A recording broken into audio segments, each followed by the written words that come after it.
The first thing I saw wasn't the fence. It was the survey stake. Bright pink ribbon, hammered 3 feet inside my gravel driveway, right where my truck had been parked before I deployed. I'd been home less than 20 minutes. My duffel was still over my shoulder. The air still smelled like jet fuel and cut grass. Then I saw the rest of it. A black vinyl fence ran straight across my side yard, clean, deliberate, enclosing my wellhead and half my workshop access path. A laminated notice hung from it. Structural encroachment, subject to removal. Balance due, $38,460. Breakdown below it. Daily noncompliance fines. Boundary correction costs. Administrative enforcement fees. Projected lien filing in 21 days. The HOA president stood near the mailbox cluster, tablet in hand, posture relaxed. "You should have reviewed the updated plat before you deployed," she said evenly. "The line was adjusted months ago." Adjusted. I looked down at the concrete near the sidewalk. The original brass survey monument was still embedded there, untouched, exactly where it had been when my father and I verified it years ago. I took photos. Every angle. Every document. Every stake. I didn't raise my voice.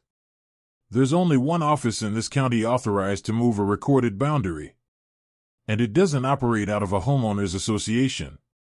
I looked back at her and asked the only question that mattered.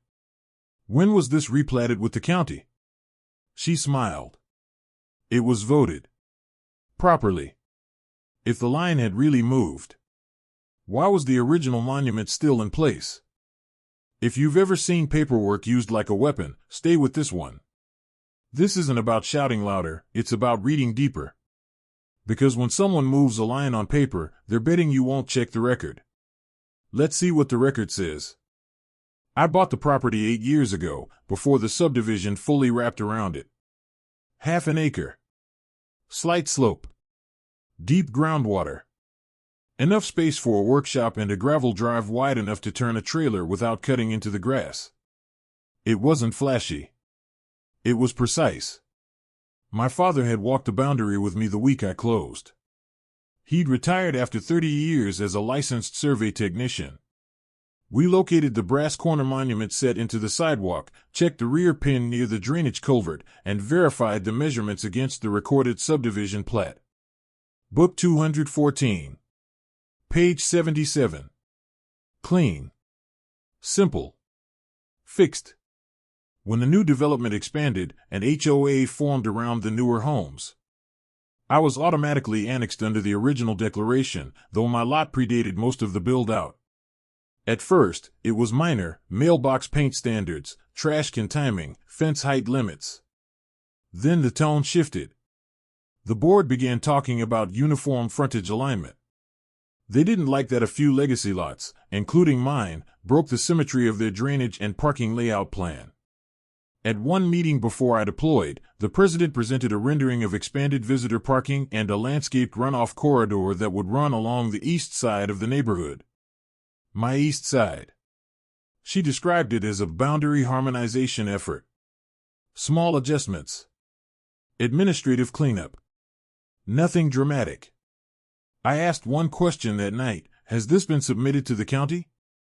She smiled the same way she did at the fence. "We're handling it internally." During deployment, I received one email labeled Community Plat Clarification, Amendment 3B. It referenced minor lot line refinements for aesthetic consistency. No county recording number. No attached engineer certification. I archived it and requested the official filing reference. No response. A neighbor messaged me months later saying surveyors had been walking properties midweek while most people were at work. Stakes appeared, disappeared, reappeared. But there was no certified mail. No formal notice requiring owner consent. Nothing recorded at the county that I could see remotely. Still, I focused overseas. Logistics. Systems. Supply routes that depended on coordinates not shifting just because someone preferred symmetry. Lines matter in my world. They don't move because someone votes at noon on a weekday. When I came home and saw that fence cutting across my well access and closing land that had never been theirs, one thought stayed steady. This wasn't a misunderstanding. It was a calculation. And someone believed I wouldn't calculate back. The question wasn't whether they wanted the land. It was whether they had ever had the authority to take it. The first night back, I didn't tear the fence down. I measured. From the brass monument at the sidewalk to the rear culvert pin, the same 2 fixed points my father and I verified years ago. The distance matched the original recorded plat within a 1/4 inch. The concrete marker hadn't shifted. The culvert pin was undisturbed. But the fence was 3 feet inside my legal boundary. Inside my property. The notice zip-tied to the panel was dated 6 weeks earlier. Final warning, encroachment removal required. Failure to comply, $150 per day. Projected lien filing, 21 days from notice. Attached was a printed map labeled Revised Community Plat, Amendment 3B. It showed my eastern lot line shifted inward, narrowing my parcel and expanding what was labeled Common Drainage Corridor. No county seal. No recording number. No engineer certification block. Just HOA letterhead and a digital signature from the board president. The next morning, I checked the mailbox. Certified letter. Postmarked while I was still overseas. It claimed that a majority vote of members had approved the alignment correction to ensure proper stormwater grading and parking symmetry. It stated that my workshop corner and well access now fell partially within HOA common property. Removal required. Costs assessed to me. I didn't argue at the mailbox cluster. I went home and pulled my deed from the fireproof file. The legal description referenced the original subdivision survey, recorded with the county, fixed by monument and coordinate. Lot lines in this state don't move by vote. They move by replat. And replats require county approval, engineer certification, and recorded filing. I drafted a certified letter that afternoon. Requesting the county recording reference number for Amendment 3B, the licensed surveyor's name and seal, proof of mailed notice to all affected property owners, written consent documentation from me authorizing boundary relocation. I sent it return receipt requested. 3 days later, an email arrived from the HOA attorney. Failure to remove encroachment will result in lien placement and recovery of all enforcement costs. Projected balance updated, $41,200. They weren't negotiating. They were accelerating. And the clock on that lien wasn't theoretical anymore. If they had truly moved the boundary legally, the county would have a record. So why was there nothing on file? The fines didn't wait for answers. By the end of the week, the HOA portal showed a balance of $3,450, daily penalties stacking at $150, plus something labeled Administrative Compliance Processing. No breakdown. Just numbers climbing. The property manager called first. "You're fighting something that's already been approved," he said in a careful tone. "It's cleaner if you just move the structure and absorb the adjustment."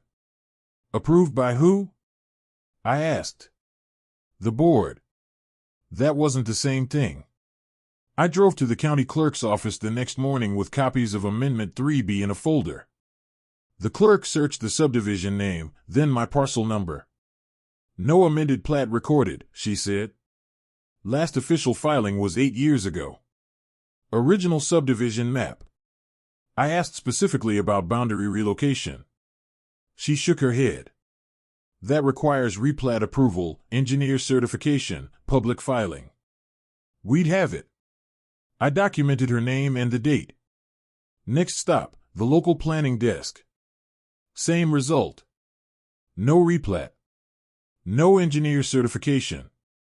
No public hearing notice on file. Meanwhile, the HOA attorney's second letter arrived. Certified.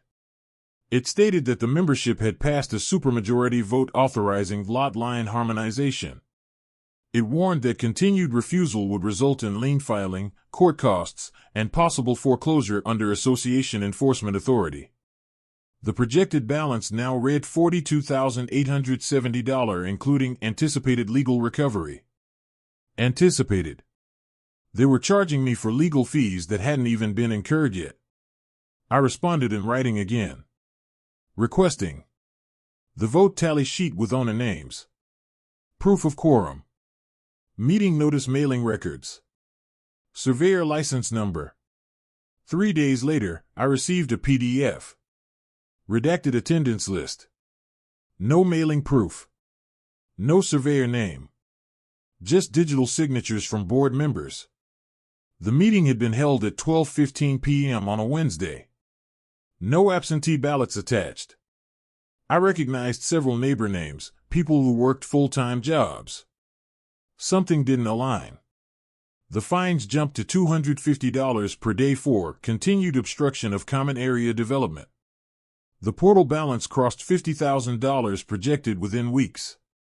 A preliminary notice of intent to lien was filed with the county recorder's office, not the boundary change, but the enforcement claim.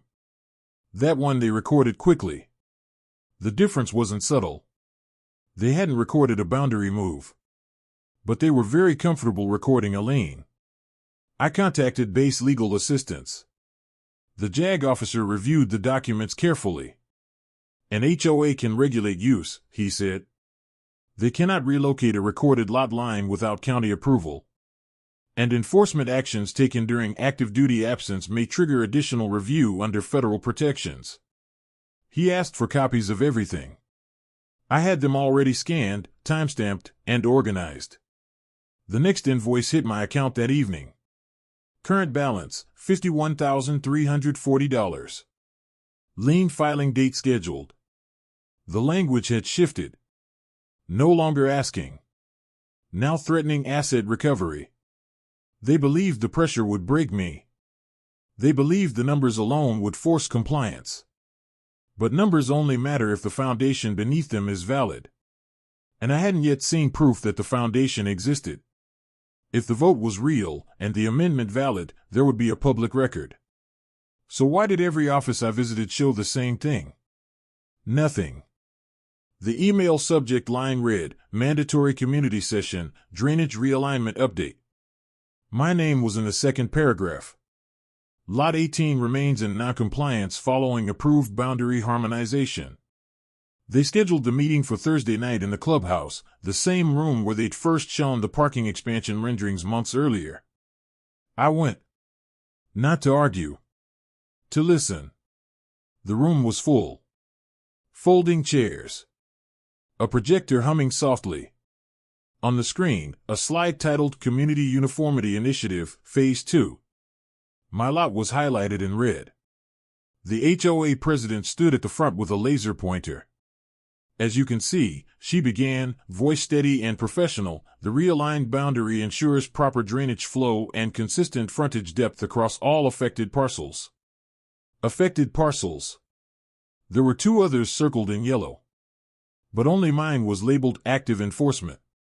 A murmur moved through the room. She continued, unfortunately, one owner has refused to comply with the legally approved adjustment, delaying our contractor's schedule and increasing costs for the community. A few heads turned toward me. I didn't move. She clicked to the next slide. Current cost impact, $12,700 in delayed contractor fees. Then another. Accumulated enforcement charges, $53,890. Projected to increase daily. The implication was clear. I wasn't just resisting. I was costing them money. A neighbor raised a hand. Was this filed with the county? The president smiled. The board acted within its authority under the declaration to adjust common boundaries for functional consistency. That wasn't an answer. I stood. Calm. Measured. Can you provide the county recording number for the boundary relocation? I asked. A pause. That's an internal administrative matter, she replied. This is not a public records hearing. A few people shifted in their chairs. She clicked again. A photo of my fence line, labeled encroachment.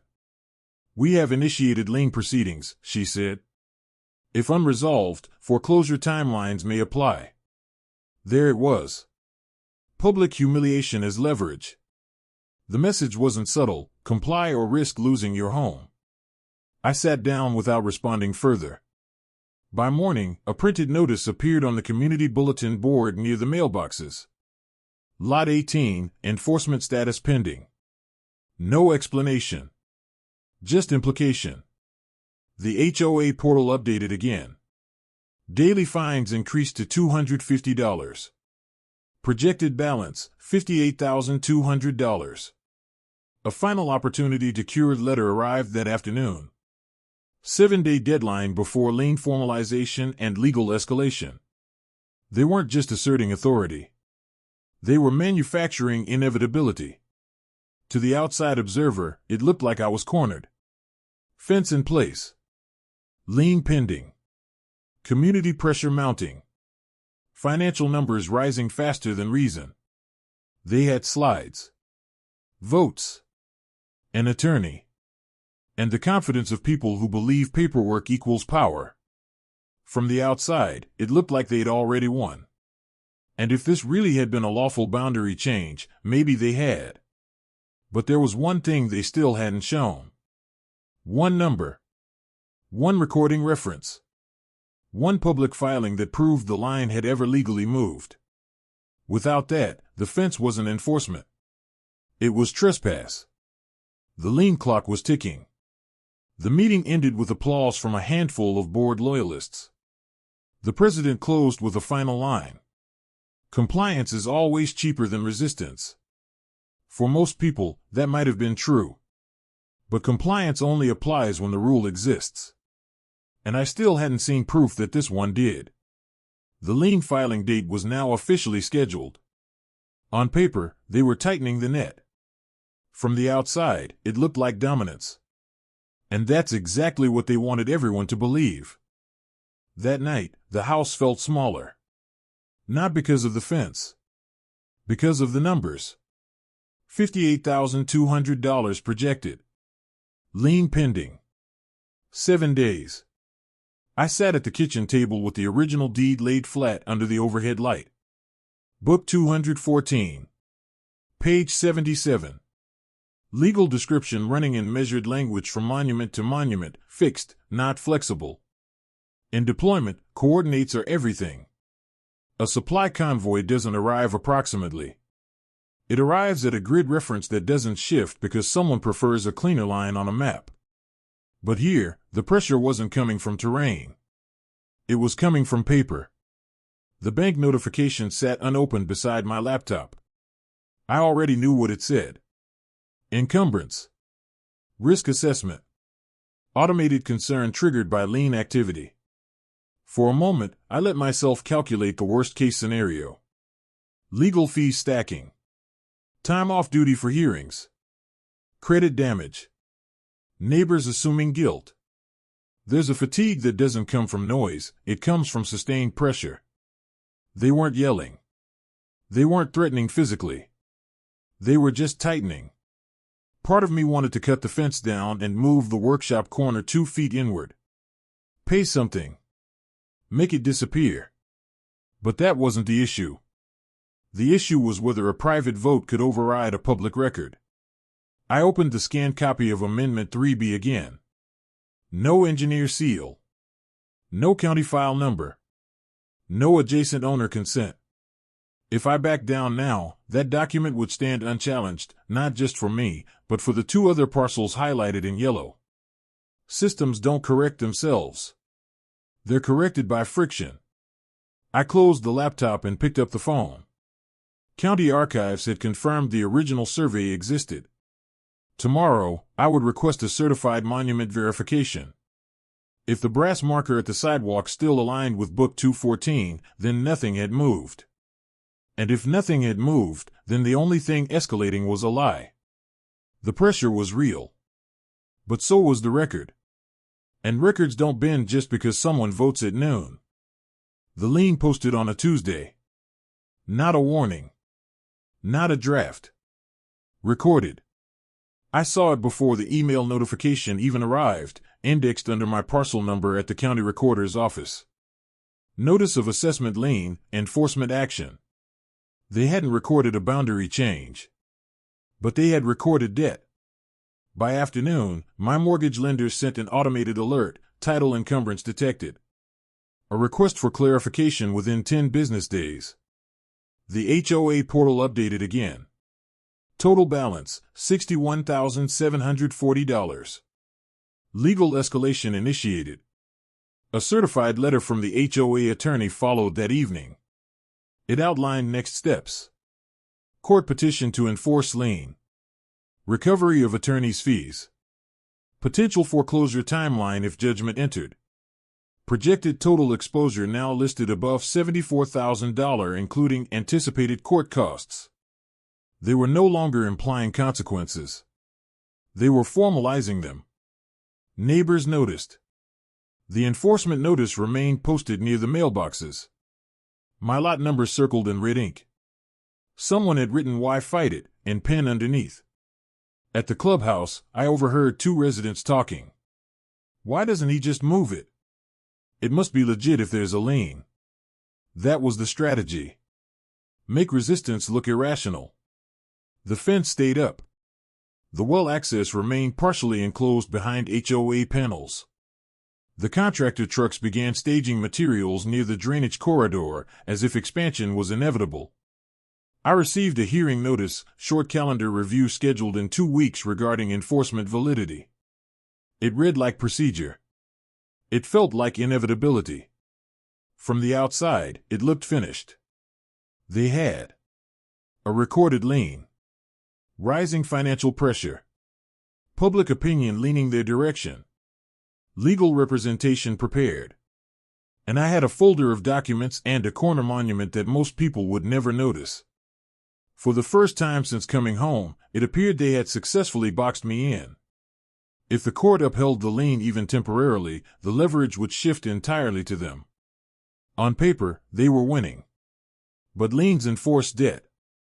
And debt requires a valid foundation. If the boundary never legally moved, then what exactly was I supposed to be paying for? The county survey technician arrived on a gray Thursday morning. No ceremony. No audience. Just a truck with a state seal on the door and a tripod in the bed. He located the brass monument at the sidewalk first, the same one my father and I had verified years ago. He brushed away the dirt around it and exposed the stamped cap. Subdivision name. Year. Surveyor ID. Original set, he said quietly. Then he ran the measurements. From monument to rear pin. From monument to curb cut.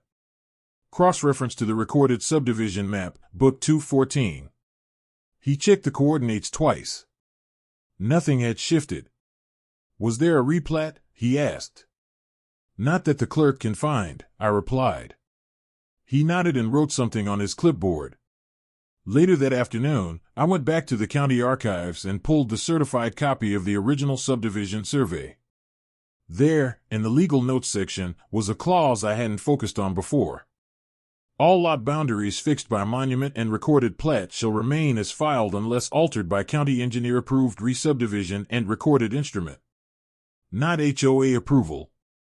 Not board vote. Not internal amendment.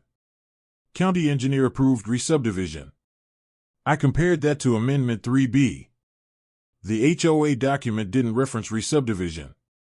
It referenced common area adjustment under declaration authority. That's not the same thing. Then I noticed something else. The vote certification page attached to Amendment 3B was signed by the board secretary, but there was no attached quorum affidavit. No attendance certification under penalty. No notary. For a boundary shift affecting recorded land, the documentation looked thin. Not just incomplete. Procedurally insufficient. If they hadn't filed a replat with the county engineer, then legally, the boundary never moved. Which meant the fence wasn't correcting an encroachment. It was creating one. And if the boundary hadn't moved, then the lien wasn't enforcing compliance. It was enforcing fiction. The hearing was in 12 days. For the first time since the fence went up, the numbers didn't feel heavy. They felt fragile. The certified monument verification arrived 3 days before the hearing. Stamped. Signed. County seal embossed across the lower corner. It confirmed what the field measurements had already shown. The original brass monument at the sidewalk remained in its recorded position. The rear culvert pin aligned within tolerance of the subdivision plat. No county-approved re-subdivision or replat had been filed altering Lot 18's boundaries. The language was careful, but it was definitive. I placed that document beside Amendment 3B and read them side by side. One was recorded in Book 214, tied to public survey control points, filed under county authority. The other was printed on HOA letterhead, referencing alignment harmonization, with no engineer certification block, no replat number, no county seal. That was the difference between governance and preference. The next piece came from the county engineer's office directly. In response to a written inquiry, they issued a formal clarification letter. Any relocation of recorded subdivision lot lines requires a re-subdivision application, engineer review, public notice, adjacent owner written consent, and recording in county land records prior to enforceability. Prior to enforceability. Not optional. Not procedural detail. Mandatory sequence. I added one more document to the folder. A memorandum from base legal assistance outlining protections under the service member's civil relief framework regarding enforcement actions initiated during active duty absence. It didn't accuse the HOA of a federal violation, it simply flagged the timeline. Amendment email sent during deployment. Enforcement notice issued while overseas. Lien initiated within weeks of return. It suggested that courts may scrutinize actions that materially affect property rights taken during active service without verified notice and consent. That wasn't the primary argument. But it changed the atmosphere. The hearing room was smaller than I expected. No jury. Just a county civil magistrate, clerk, HOA counsel, and a handful of residents who'd chosen to attend. The HOA attorney opened first. He described Amendment 3B as a valid exercise of association authority under the declaration to clarify common area boundaries for drainage and community planning purposes. He emphasized the vote, the slide deck, the contractor delay costs, the accumulating fines. Then he said it. The respondent structure encroaches into duly adjusted common property. Adjusted. When it was my turn, I didn't begin with emotion. I began with sequence. I submitted the certified copy of Book 214.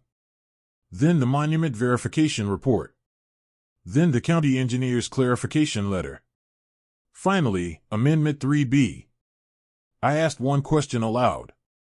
Can the association provide the county replat recording number that legally relocated Lot 18's boundary? Silence from the board table. The HOA attorney shifted. Our authority derives from the declaration. Does that declaration supersede recorded subdivision plats filed with the county engineer? I asked calmly. The magistrate leaned forward. The attorney began flipping through his binder. There was no replat number to provide. Because no replat had occurred. The county clerk confirmed on record that no boundary relocation filing existed for my parcel. The survey technician's report was entered as evidence. The magistrate asked directly, was adjacent owner written consent obtained for this relocation? The HOA president avoided eye contact. It was a vote of the membership, she replied. That is not what I asked, the magistrate said evenly. No consent form existed. Because there had been no lawful relocation. At that point, the structure of the case shifted. The question was no longer whether I had complied.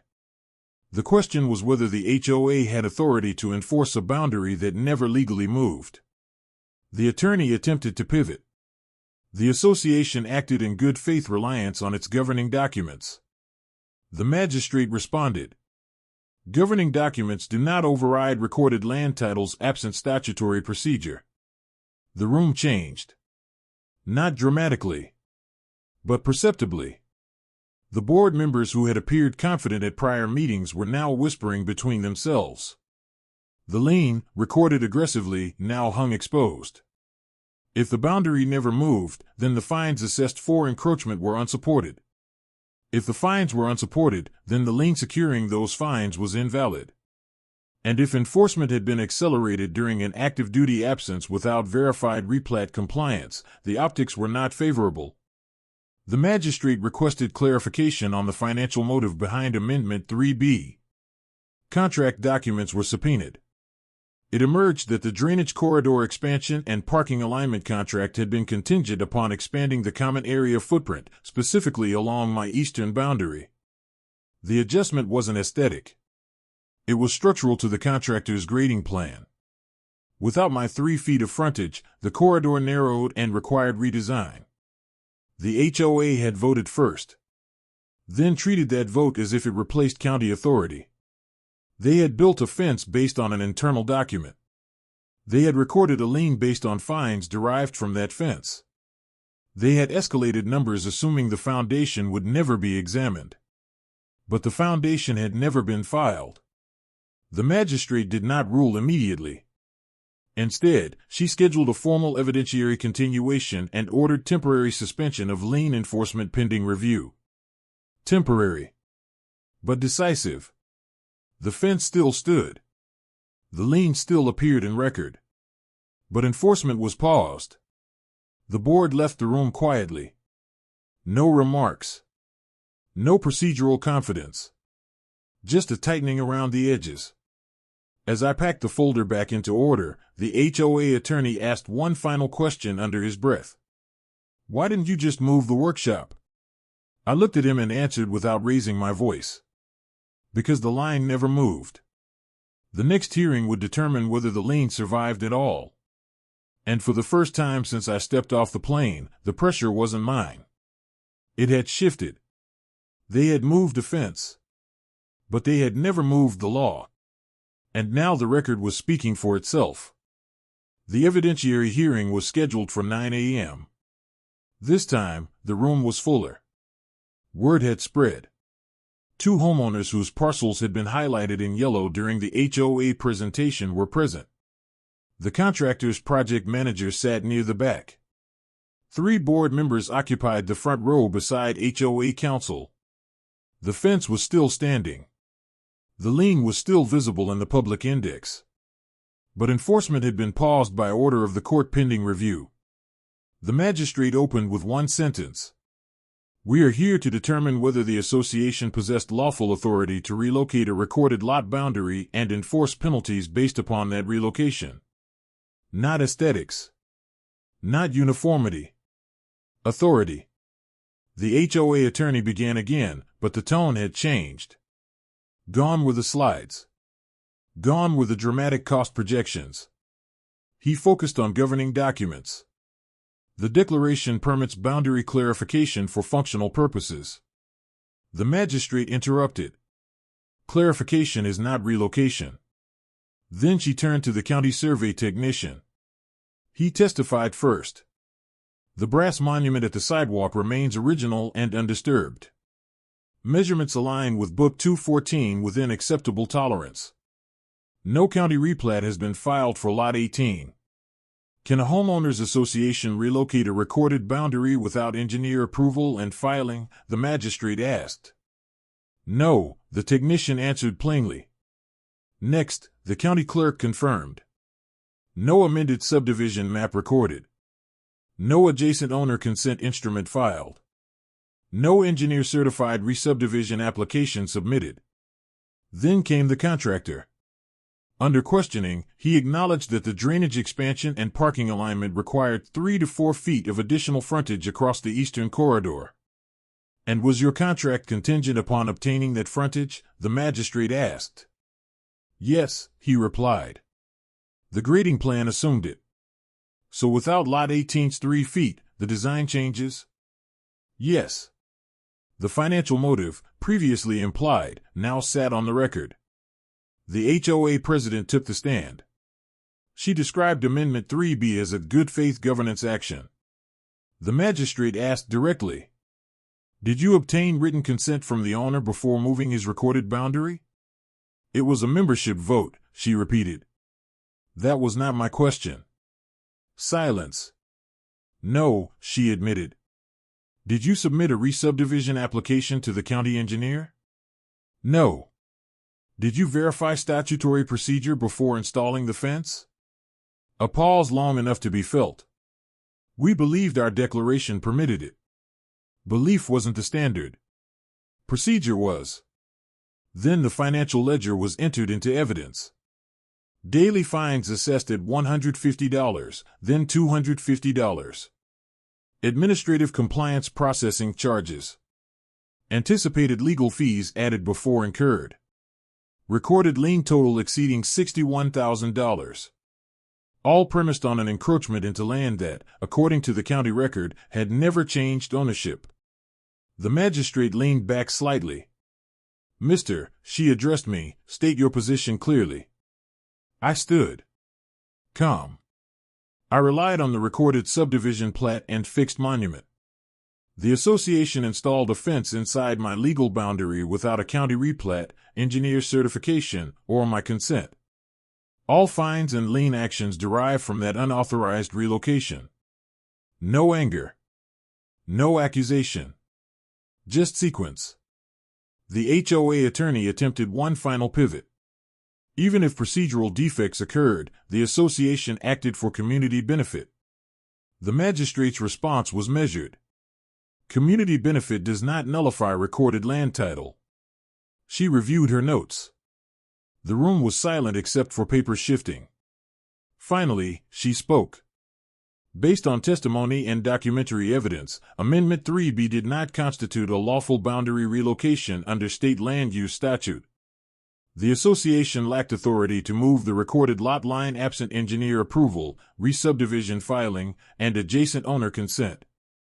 She continued. All fines assessed for alleged encroachment are unsupported. The recorded lien securing those fines is therefore invalid. There was a quiet intake of breath in the room. The HOA attorney began to speak but stopped. The magistrate wasn't finished. The court orders immediate release of the lien. Removal of the installed fence from within the respondent's legal boundary within 14 days. Reversal of assessed penalties. Submission of corrected records to affected homeowners. Then she added, the matter of attorney fees and administrative review of the association's recent boundary amendments is referred for further evaluation. Not explosive. Not dramatic. Procedural. Decisive.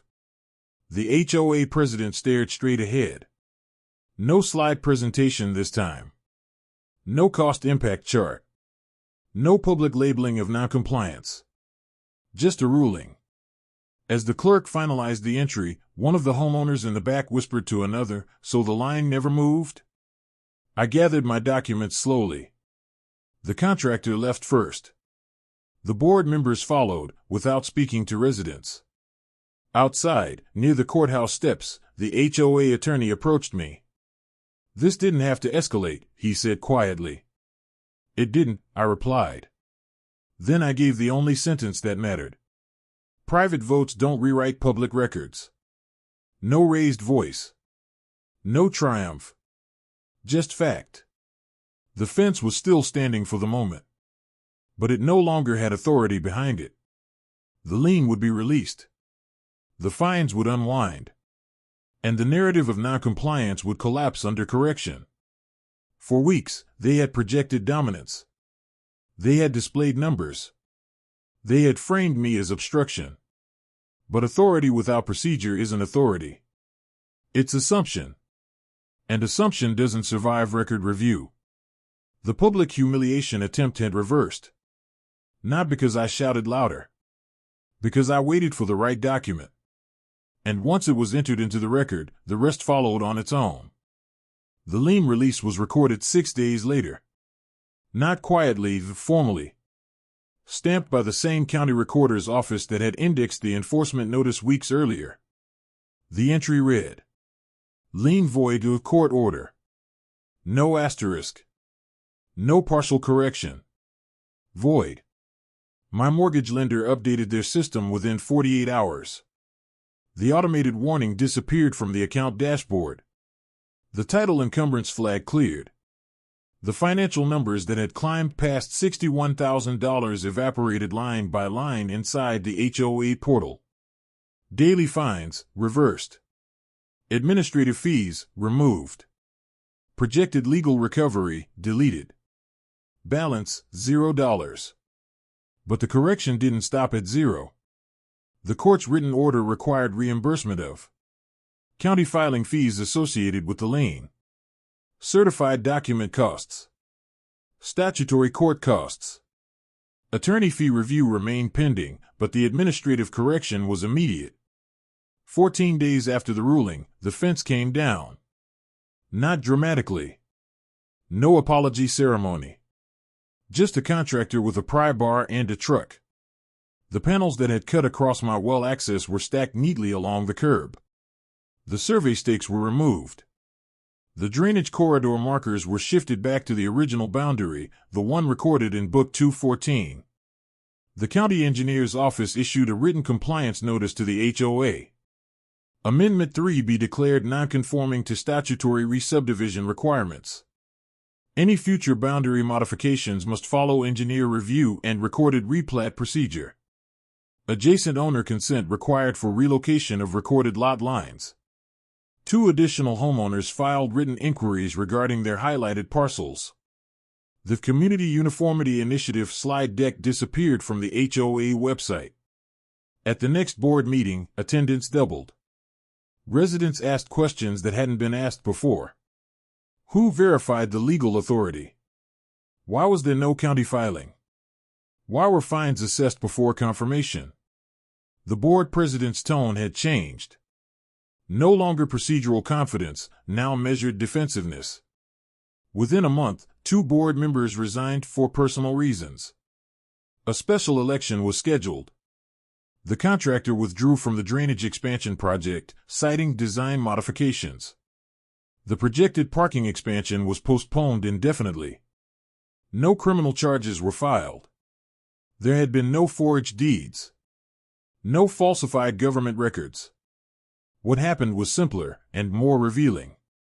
They assumed internal authority replaced public record. It didn't.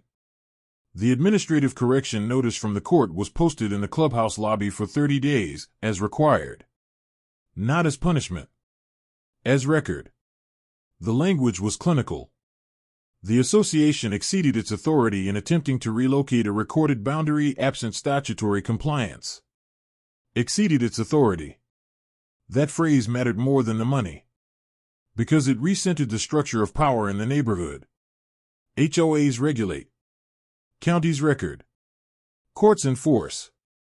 Each has limits. The financial reversal closed the account. But the procedural correction reset the system. The lien had been used as leverage.